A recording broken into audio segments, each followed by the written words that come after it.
Hello বন্ধুরা, কেমন আছো সবাই? আজকে আমি তোমাদের সাথে নতুন একটা রেসিপি নিয়ে চলে এসেছি। আজকে আমরা রান্না করব চিকেন। কিভাবে খুব সহজে চিকেন রান্না করা যায় তার জন্য প্রথমেই আমরা চিকেন নিয়ে নিয়েছি, কিছুটা বড় বড় করে 4 টুকরা আলু নিয়ে নিয়েছি।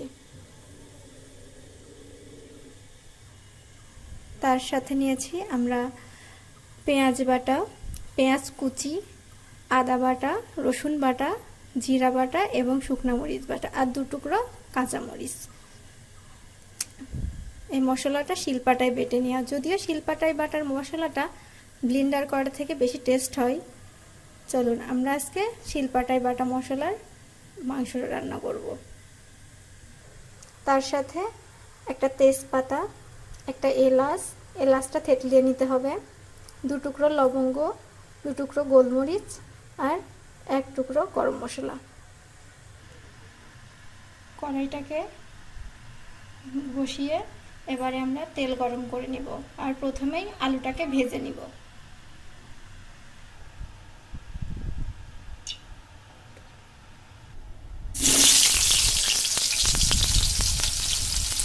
আলুর সাথে হালকা একটু নুন হলুদ মাখিয়ে আমরা আলুটাকে একটু ভেজে নিব। এপাশ ওপাশ করে আলুটাকে সুন্দর করে ভেজে নিব।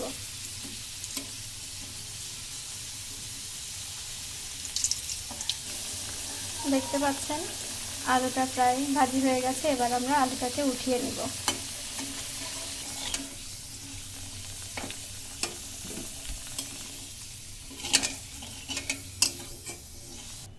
এবারে আলু ভাজির যে তেলটা অবশিষ্ট আছে সেখানে আমরা আরেকটু তেল অ্যাড করব।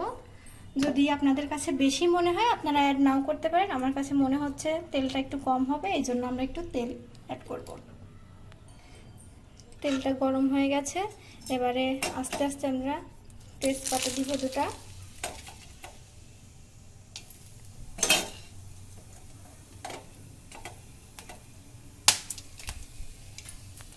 এবারে আমরা কাঁচা পেঁয়াজ দিয়ে দিব।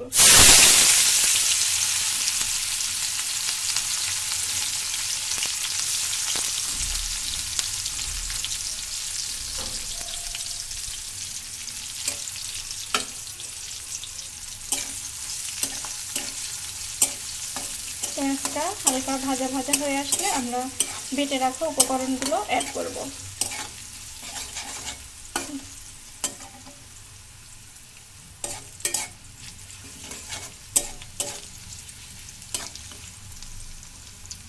প্রথমে আমরা এখানে অ্যাড করব পেঁয়াজ বাটা।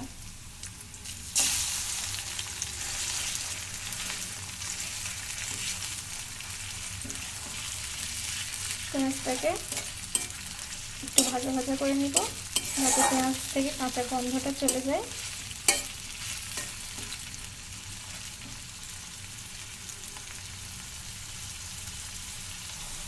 এবারে অ্যাড করব রসুন বাটা এবং আদা বাটা।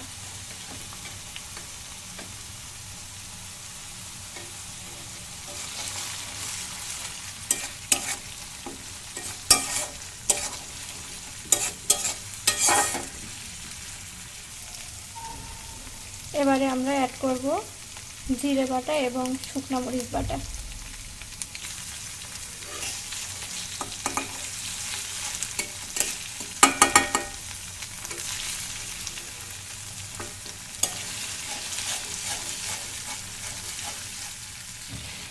মশলাগুলোকে এভাবে কিছুক্ষণ কষিয়ে নিব যতক্ষণ মশলার তেল ছেড়ে দেয়।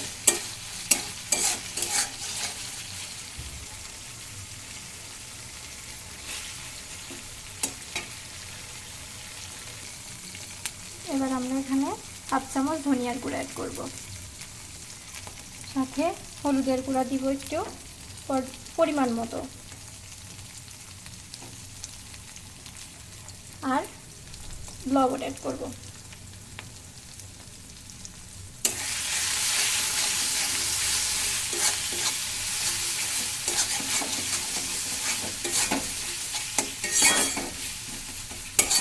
সব উপকরণ অ্যাড করা শেষে এবারে সামান্য পানি দিয়ে দিচ্ছি যাতে মশলাটা নিজে থেকে লেগে না ধরে।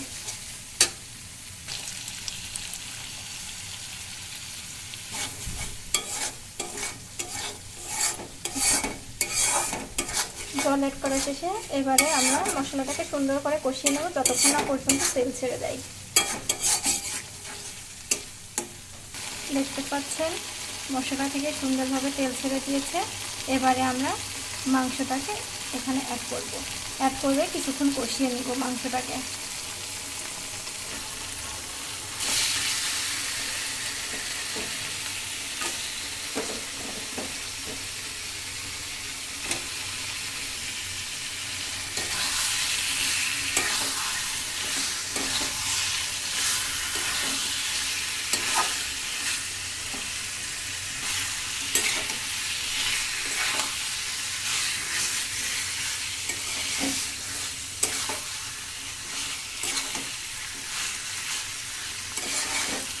এবারে মাংসটাকে 5 থেকে 10 মিনিট ভালো করে কষিয়ে নেব।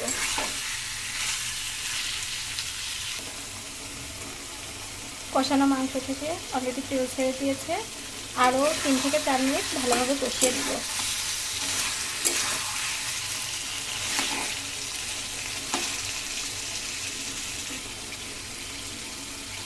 দেখতে পাচ্ছেন আমার মাংসটা প্রায় কষানো শেষ। এবারে আমরা পানি দিয়ে দিব মাংসটাকে সেদ্ধ হওয়ার জন্য, আর তার সাথে আগে থেকে ভেজে রাখা আলুটাও দিয়ে দেব।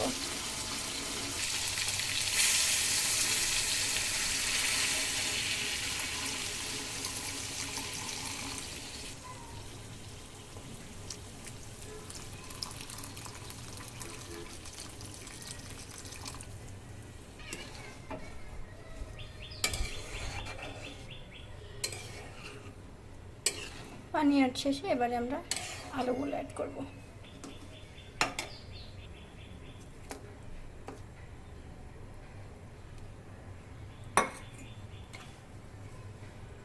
এবারে আমরা গ্যাসের আঁচটাকে লোতে রেখে ঢেকে দেব।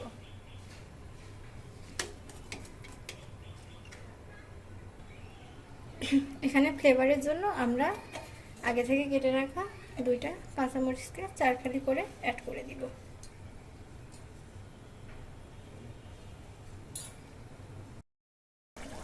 এবারে আমরা ঢাকনা খুলে দেখব। এই যে দেখতে পাচ্ছেন মাংসটা কমপ্লিট। হালকা একটু নেড়ে চেড়ে দিয়ে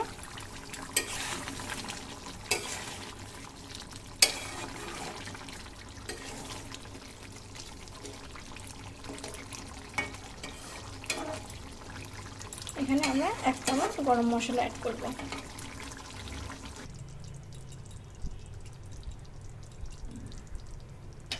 এবারে গ্যাসের চুলাটাকে বন্ধ করে দিয়ে কিছুক্ষণ ঢাকনা দিয়ে ঢেকে রাখবো। তাহলে রেডি আমাদের গরম গরম মাংসের